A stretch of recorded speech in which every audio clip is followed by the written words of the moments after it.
Good morning, class. Before giving you the first thought of this study about introduction to services marketing, let me read first an excerpt from an article published on May 2000 entitled Handbook of Services Marketing and Management on the website of Harvard Business School. So here's the excerpt from that article. As service industries have come to dominate the economies of most developed countries, academic attention to these industries has mushroomed. A lot of articles, the word dominate was used to describe the expansion of service industries.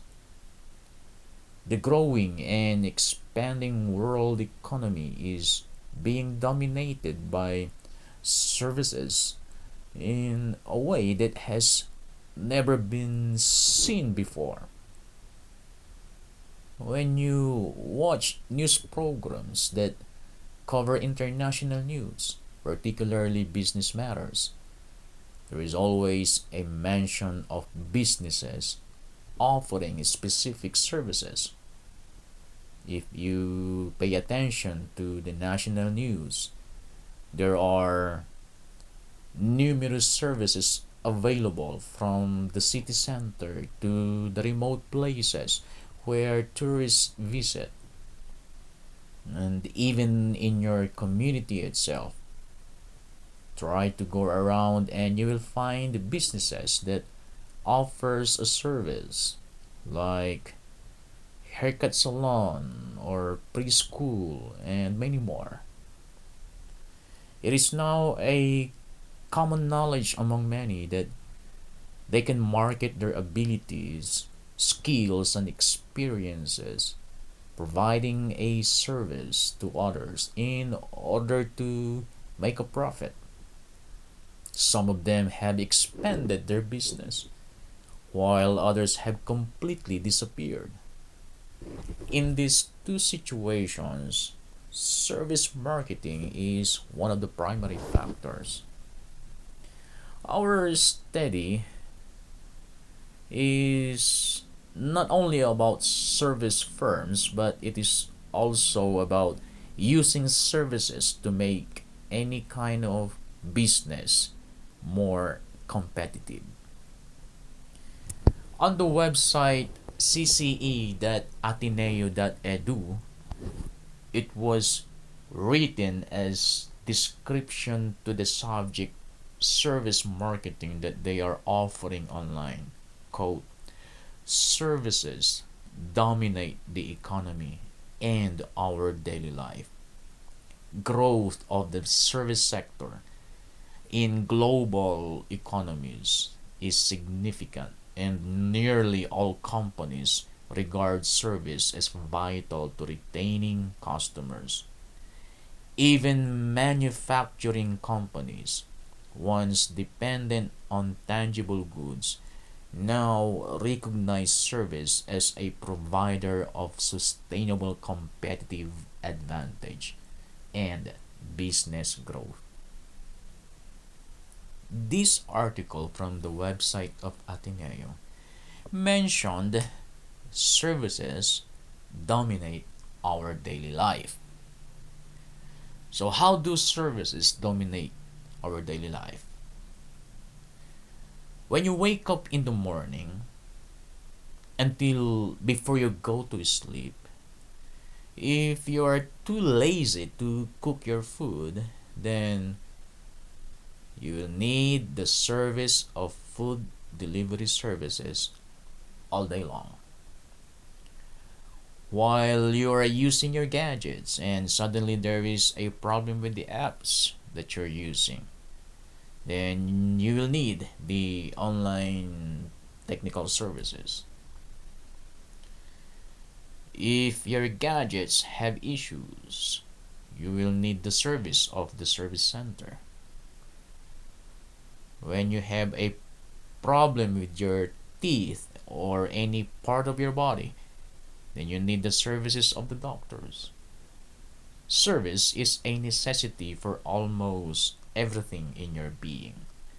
And because of that, many people are now have the ideas about on what business they're going to start. Just by considering offering a service, they are good at doing it. And of course, to a specific target audience. From the book Services Marketing by Steve Barron, he said that marketing of services must be treated seriously in its own right and not simply an add on to goods marketing. Back then, when marketing was mentioned, product marketing was mostly referred to. But right now, you cannot treat service marketing as just that because it is so broad now. There are many business people now in the service industry, from small businesses to medium sized and even large enterprises. And so I believe there is still a need for a deeper study on this matter to improve this industry even more, especially now that change happens so fast. There were methods that were effective before, but not so much now.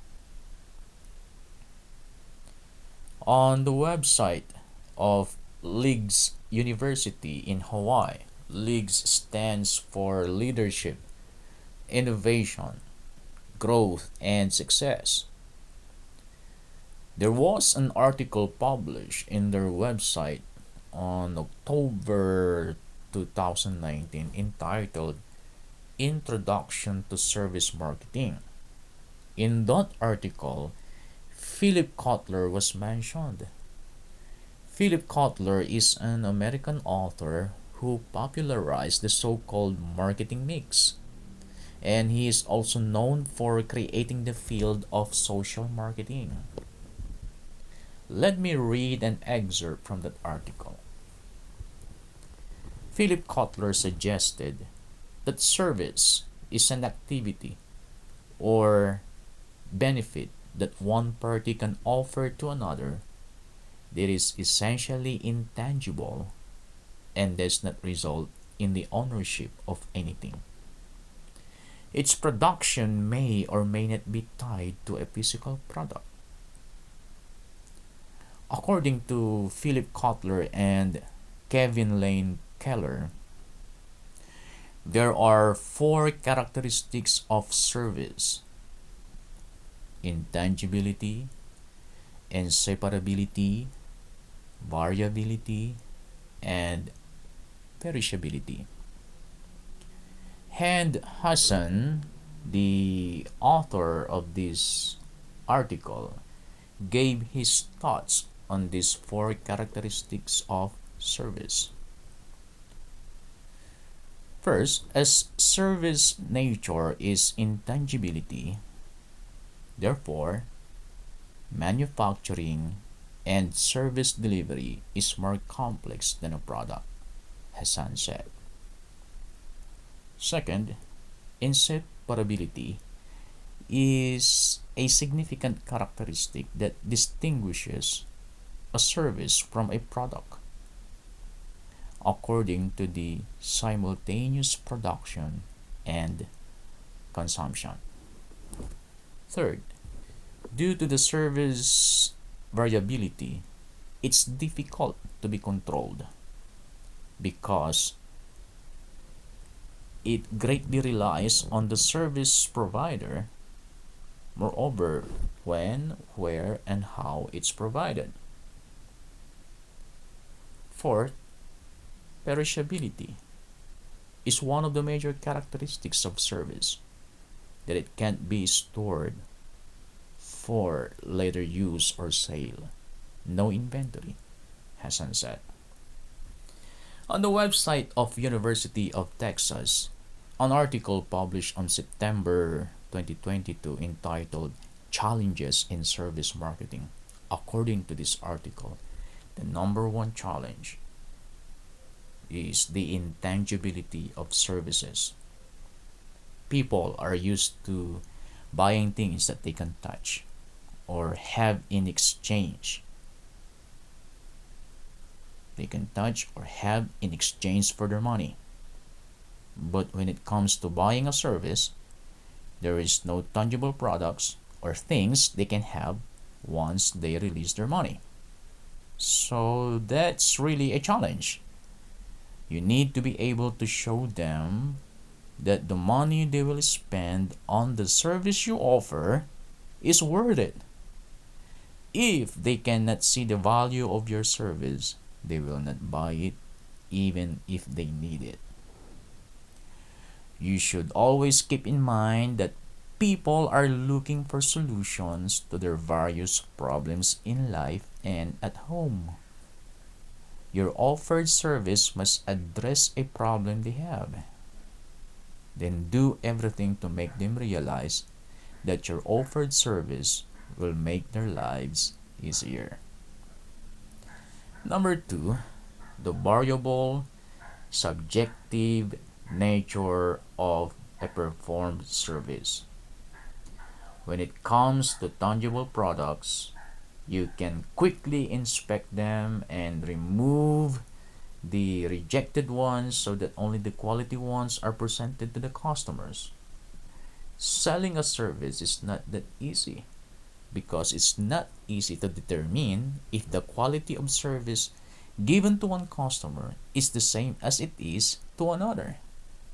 And the reason is that people's wants may vary due to their different needs and different desires.